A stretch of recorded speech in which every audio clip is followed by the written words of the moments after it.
আজকের বিষয় হলো সন্দেশখালি এবং আমাদের মাননীয় প্রধানমন্ত্রী বলে নারী শক্তি মাতৃশক্তি। তা মাতৃশক্তি বলে ঠিকই, কিন্তু যে টানার নেতা গঙ্গাধর কয়াল, যিনি হচ্ছেন মণ্ডল সভাপতি, তিনি প্রত্যেক নারীকে 2000 টাকা দিয়েছে, একটা করে মোবাইল ফোন দিয়েছে, আর সাদা কাগজে সই করে নিয়েছে। বলেছে যে এই নারীগুলো মাতৃসভ্যতাকে কীভাবে আমরা অসম্মান করছি, এটা মাননীয় প্রধানমন্ত্রীর কাছে আমি জানতে চাচ্ছি। এটা কিন্তু ঠিক নয়, ঠিক নয়।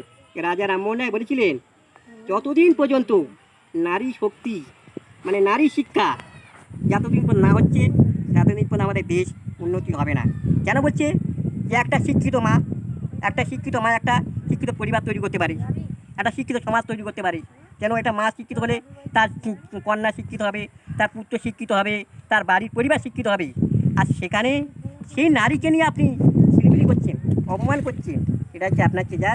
তাই আপনাকে বললাম এই সমস্ত কাজ প্রবচনা কেউ করবেন না। এই পর্যন্ত বলে আমার বক্তব্য শেষ করছি।